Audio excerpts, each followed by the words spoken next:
Hi, y'all. This video today is going to be about the Haitian president, Jovenel Moise. I don't think I pronounced that right, but his name's Jovenel Moise of Haiti. He was assassinated. A number of armed men entered his home and killed him. His wife was also injured in the attack. Okay, so first and foremost, he was killed in the middle of Haiti, a very secure location by Spanish speaking men. So, one, I believe that he had to have been killed by his own people because someone had to have known his location and be able to get past his security team.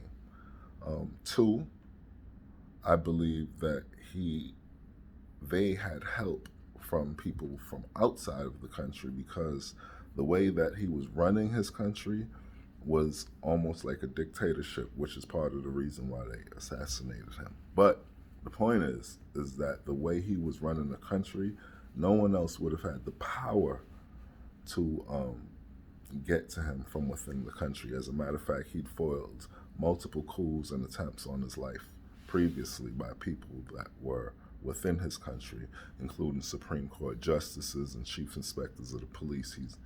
You know, he's been under attack and he's familiar with how to deal with that situation. So, what is the reason for his assassination? Well, from all that I see being an outsider looking in, it looks as if uh, the opposition party felt as if he needed to leave office and resign because his term was over. Okay, first, I would like y'all to understand that in the West Indies and the Caribbean, politics is a deadly affair. People take it very seriously, um, and I'll put it in terms of Republican in America. Um, if you're on the red side or on the blue side, then wars can break out over these different factions of the government because the politicians um, distribute large amounts of money to militia leaders and gang leaders and gunmen in the neighborhoods um, and have an armed faction of their political party in the streets. That's how it works in the Caribbean. So, members of the opposition party felt he needed to resign because they felt like his term had ended and he was overstaying, using the power that he had and was overstaying. The fact that he'd been running the government like a dictatorship, isolating people, dismissing powers that would check his powers, checks and balances, dismissing those authorities. Um, because he was doing those things, it allowed for the opposition to make a good argument to the people and make a believable argument to the people, and it caused the people to erupt and protest. Um, Members of the government then began to appoint opposition leaders or appoint replacement leaders for his post um, because they had the support of the people. However, the question is, was he right or was he wrong? Because he felt that he had another year. So who was right? Was the opposition right or was he right? Well, from what I gather, it seems that he was right. See, an election was held in 2015, um, and he won that election. That election was overturned because of claims of fraud. So, had that election um, been accepted, then he would not be the president anymore. Another election was held in 2016. He won that election as well. Um, However, he wasn't sworn in actually to the presidency until 2017. Because of that, from the time of him being sworn in, once you're sworn in, you're actually the president. Other than that, you're just the president elect. But once he was actually sworn in as the president until now, he was right. He had another year to go. Well, another couple months at this point to go. So he was correct. However, as I said, he was doing a lot of horrible things in Haiti as far as the government is concerned. Now, I don't know the politics of Haiti, the inner workings, and how the actual people felt, and you can't determine that from the news. You have to be amongst the people in the street to understand how the government is faring for the country. But again, from the outside looking in, knowing the economy in Haiti, knowing the poverty level, knowing that a lot of money has gone to Haiti in recent years and for help and support, and Haiti seems like it's devolved rather than evolved. I would say that he may not be doing the greatest job for the people.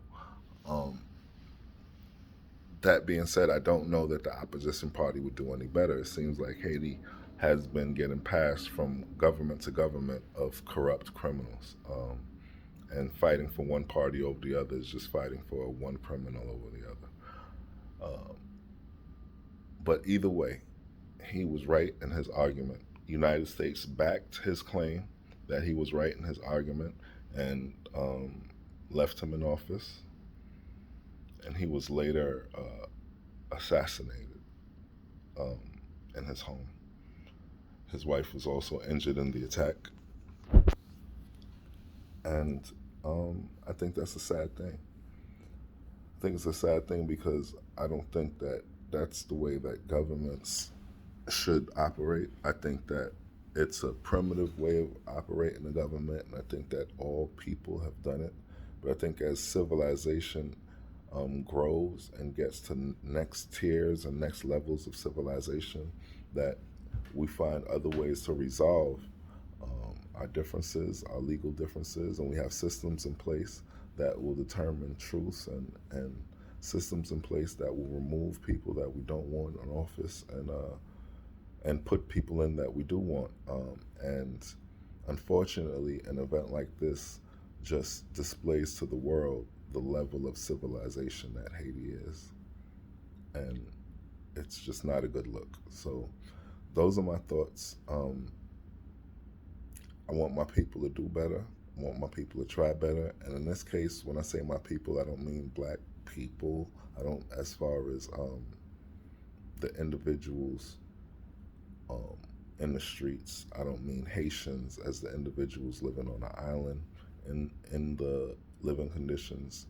I mean black people as the black people I mean are the black people in the government of Haiti. You see, Haiti is one of the few countries in the world that can display our strength. Haiti is top to bottom black, complete vertical integration of the government, African, right, or Africanized people. So, that being said, if Haiti can be a beacon to the world of what a black society could be, then we would get a much better image in the world. And unfortunately, Haiti is a beacon to the world of what a black society could be. It's just not a good image. And that's not a reflection on Haitian people. That's a reflection on the lack of structure and the lack of empathy and the lack of unity amongst black people around the world because of what seems like because of the persecution of the slave master for 400 years and generations. So again, those are my thoughts. Like, share, subscribe.